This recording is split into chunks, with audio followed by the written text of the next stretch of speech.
Homemade டேஸ்ட்ல எண்ணெய் கத்திரிக்காய் புளிக்குழம்பு எப்படி செய்யறதுன்னு பார்க்கலாம். வாங்க வீடியோக்குள்ள போகலாம். Hi friends, welcome to Chan's Adupadi. வீடியோக்குள்ள போறதுக்கு முன்னாடி நம்ம சேனல் சான்ஸ் அடுப்படி சப்ஸ்கிரைப் பண்ணிக்கோங்க. கூடவே இருக்கிற பெல் சிம்பிளையும் கிளிக் பண்ணிக்கோங்க. இந்த ரெசிபி செய்ய 300 கிராம் அளவுள்ள கத்திரிக்காயை வாஷ் பண்ணி எடுத்துக்கோங்க. வாஷ் பண்ணின கத்திரிக்காயை காம்பு பகுதியை பாதியா மட்டும் கட் பண்ணுங்க.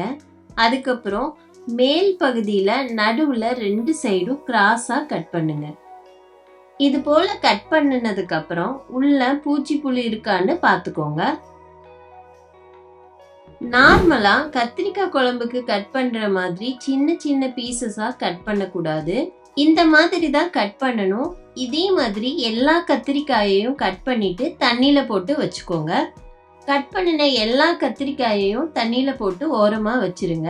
கத்திரிக்காய் கட் பண்ணின உடனேயே கருத்து போயிடும். அந்த மாதிரி கருத்து போகாம இருக்கணும்னா கட் பண்ண உடனேயே தண்ணியில போட்டு வச்சிடணும். குழம்புக்கு தேவையான புளி ஊற வச்சுக்கலாம். அதுக்கு அடுப்பு ஆன் பண்ணிக்கோங்க. ஒரு பாத்திரத்தை வச்சுட்டு அதுல 1 டம்ளர் தண்ணி ஊத்திக்கோங்க. புளியோட அளவு ஒரு பெரிய நெல்லிக்காய் சைஸ் எடுத்து தண்ணியில போட்டுக்கோங்க. தண்ணி கொதிச்ச பிறகு இந்த பாத்திரத்தை எடுத்துட்டு கடாய் வச்சுக்கோங்க. கடாய் சூடானதுக்கு அப்புறம் நல்லெண்ணெய் 2 டேபிள் ஸ்பூன் ஊத்திக்கோங்க. பொதுவா புளிக்குழம்பு எல்லாம் நல்லெண்ணெயில செய்யும் போது டேஸ்ட் ரொம்பவே சூப்பரா இருக்கும். காரம் அதிகமா இருக்கிற குழம்பு எல்லாத்துலயும் நல்லெண்ணெய் ஊத்தி செய்யறப்போ காரம் பேலன்ஸ் பண்ணி கொடுக்கும். அதுக்கு நல்லெண்ணெய் யூஸ்ஃபுல்லாவும் இருக்கும். நான் நல்லெண்ணெயில செய்யறேன், நீங்க எந்த எண்ணெயில வேணும்னாலும் செஞ்சுக்கோங்க. இப்போ எண்ணெய் காஞ்சிருச்சு. கத்திரிக்காயை தண்ணியில இருந்து வெளியே எடுத்துட்டு ஃப்ரை பண்ண ஆட் பண்ணிக்கலாம். அடுப்பை மீடியம் ஃப்ளேம்ல வச்சுக்கோங்க. கத்திரிக்காய் 50% நல்லா வணங்கிடணும். அது வரைக்கும் வணக்கிக்கோங்க. ஆயில்லையே வணங்கி பண்றப்ப எண்ணெய் கத்திரிக்காய் குழம்பு ரொம்ப டேஸ்டா இருக்கும். இந்த மாதிரி மிக்ஸ் பண்ணி விட்டுக்கிட்டே இருங்க. கத்திரிக்காயோட கலர் சேஞ்ச் ஆக ஆரம்பிச்சிருச்சு, பார்த்தாலே தெரியும். 50% குக் ஆகி சாஃப்ட் ஆனதுக்கு அப்புறம் ஒரு பிளேட்ல ட்ரான்ஸ்ஃபர் பண்ணிக்கோங்க. ட்ரான்ஸ்ஃபர் பண்ணினதை ஓரமா வச்சிருங்க. இதே கடாயில புளிக்குழம்பு ப்ரிப்பேர் பண்ண போறோம். கத்திரிக்காய் வெளியே எடுத்ததுக்கு அப்புறம் ஆயில் கொஞ்சம் பேலன்ஸ் இருக்கும். அடுப்பை சிம்ல வச்சுக்கோங்க. அதுல ஒரு கைப்பிடி சின்ன வெங்காயத்தை தோலை உரிச்சிட்டு ஆட் பண்ணிக்கோங்க. ஒரு துண்டு இஞ்சி பொடியா கட் பண்ணி ஆட் பண்ணிக்கோங்க. 10 பல் பூண்டு ஆட் பண்ணிக்கோங்க. நல்லா வணக்கி விடுங்க. இதுல 2 சின்ன சைஸ் பழுத்த தக்காளியை இந்த மாதிரி கட் பண்ணி சேர்த்துக்கோங்க. பெரிய சைஸ் தக்காளியா இருந்தா 1 ஆட் பண்ணிக்கோங்க. ரொம்ப பொடியா கட் பண்ணணுங்கிற தேவையில்லை, ஏன்னா வணக்கிட்டு அரைக்க தான் போறோம். நல்லா வணங்கிருச்சு. இப்ப இதுல துருவன தேங்காய் 3 டேபிள் ஸ்பூன் ஆட் பண்ணிக்கோங்க. நல்லா எல்லாத்தையும் மிக்ஸ் பண்ணி விடுங்க. ஸ்டவ்வை லோ ஃப்ளேம்லயே வச்சுக்கோங்க. தக்காளி நல்லா சாஃப்ட் ஆகிற வரைக்கும் வணக்கிட்டு அடுப்பை ஆஃப் பண்ணிடுங்க. பிளேட்டுக்கு ட்ரான்ஸ்ஃபர் பண்ணி ஆற விடுங்க. ஆறுனதுக்கு அப்புறம் மிக்ஸி ஜார்ல போட்டு அரைச்சி எடுத்துக்கோங்க.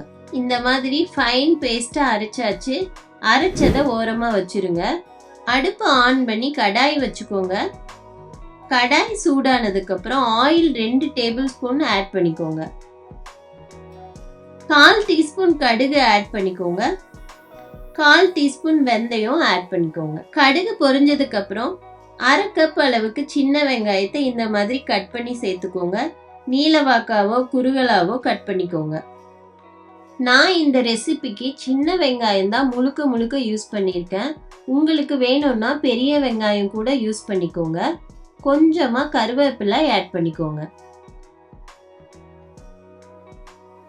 பூண்டு 5 பல் போட்டுக்கோங்க. பெரிய பல் பூண்டுங்கிறதுனால நான் கட் பண்ணி சேர்த்துருக்கேன். நல்லா மிக்ஸ் பண்ணி விடுங்க. வெங்காயம் பூண்டு ஃபுல்லா வணங்கட்டும். அது வரைக்கும் வெயிட் பண்ணுங்க. இப்போ இதுல ஏற்கனவே வணக்கி அரைச்ச சின்ன வெங்காயம் தக்காளி பேஸ்ட்டை ஆட் பண்ணிக்கோங்க. 1/2 டீஸ்பூன் மஞ்சத்தூள் ஆட் பண்ணிக்கோங்க.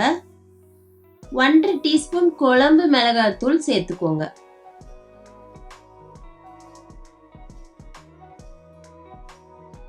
2 டீஸ்பூன் கொத்தமல்லி தூள் ஆட் பண்ணிக்கோங்க. 1/4 டீஸ்பூன் பெருங்காயத்தூள் சேர்த்துக்கோங்க. நல்லா மிக்ஸ் பண்ணி விடுங்க. ஸ்டவ் லோ ஃப்ளேம்லயே இருக்கட்டும். உப்பு 1/2 டீஸ்பூன் ஆட் பண்ணிக்கோங்க. நல்லா மிக்ஸ் பண்ணி விடுங்க. நம்ம ஏற்கனவே வணக்கி அரைச்சதுனால ரொம்ப நேரம் வணக்க தேவையில்லை. 2 மினிட்ஸ் வணங்கினா போதும். இந்த ஸ்டேஜில் 1/2 டம்ளர் தண்ணியை மிக்ஸி ஜாரை கழுவி ஊற்றிக்கோங்க. நல்லா மிக்ஸ் பண்ணி விடுங்க. அடுப்பை மீடியம் ஃப்ளேம்லேயே வச்சுக்கோங்க. ஒரு கொதி வரட்டும். இந்த டைம்ல புளி ஊற வச்சதை கரைச்சிக்கலாம். கொதி வந்துருச்சு. இந்த ஸ்டேஜ்ல கரைச்சி வச்ச புளியை வடிகட்டிட்டு சேர்த்துக்கோங்க. உங்களுக்கு எந்த அளவு கிரேவியோட கன்சிஸ்டன்சி இருக்கணுமோ அந்த அளவுக்கு தண்ணி சேர்த்துக்கோங்க. நல்லா மிக்ஸ் பண்ணி விடுங்க. ஒரு கொதி வந்த பிறகு கத்திரிக்காயை ஆட் பண்ணிக்கலாம். இந்த ஸ்டேஜில் 1/2 டீஸ்பூன் வெல்லம் வேணுங்கிறவங்க ஆட் பண்ணிக்கோங்க. எனக்கு வெல்லம் ஆட் பண்ணுற டேஸ்ட் பிடிக்காததுனால நான் ஆட் பண்ணலை. நல்லா கொதிக்க ஸ்டார்ட் ஆயிடுச்சு. நல்லா மிக்ஸ் பண்ணி விடுங்க. கரெக்டான கன்சிஸ்டன்சியில் இருக்குது. இந்த ஸ்டேஜில் டேஸ்ட்டு பார்த்துட்டு உப்பு தேவைன்னா சேர்த்துக்கோங்க. எனக்கு உப்பு கரெக்டாக இருக்குது. அதே மாதிரி இந்த ஸ்டேஜில் ரொம்ப கெட்டியாக கிரேவி இருக்குதுன்னா வாட்டர் கூட ஆட் பண்ணிக்கோங்க. அது உங்கள் விருப்பம்தான். இப்போ ஏற்கனவே வணக்கி வச்ச கத்திரிக்காயை சேர்த்துக்கோங்க. நல்லா மிக்ஸ் பண்ணி விடுங்க. ஸ்டவ்வை லோ ஃப்ளேமில் வச்சுக்கோங்க. ஒரு 5 மினிட்ஸ் கொதிக்க விடுங்க. நம்ம கத்திரிக்காயை 50% தான் ஏற்கனவே குக் பண்ணியிருக்கோம். இப்போ ஃபுல்லாக குக் ஆகி கத்திரிக்காய் சாஃப்ட் ஆகி வர வரைக்கும் கொதிக்க வச்சுக்கோங்க. இப்போ பாருங்க, கத்திரிக்காய் நல்லா வெந்து வந்திருக்கு. கிரேவி கொஞ்சம் கெட்டியாகணும்னா ஸ்டவ்வை ஹை ஃப்ளேமில் 2 மினிட்ஸ் கொதிக்க வச்சுக்கோங்க. இல்லை இந்த கன்சிஸ்டன்சியே போதும்னா ஸ்டவ்வை ஆஃப் பண்ணிடுங்க. எனக்கு ரொம்ப கெட்டியாக இருந்தால் பிடிக்காது. கொஞ்சம் தண்ணியாக இந்த கன்சிஸ்டன்சி இருந்தால் தான் பிடிக்கும். அதனால நான் இந்த ஸ்டேஜில் ஸ்டவ்வை ஆஃப் பண்ணிடுறேன். ரொம்பவுமே டேஸ்டியான எண்ணெய் கத்திரிக்காய் புளிக்குழம்பு ரெடி ஆயிடுச்சு. இதை சர்வ் பண்ண பவுலுக்கு ட்ரான்ஸ்ஃபர் பண்ணிக்கலாம். நீங்களும் இந்த ரெசிபியை மறக்காமல் ட்ரை பண்ணி பாருங்கள். கரெக்டான கன்சிஸ்டன்சியில் இருக்குது.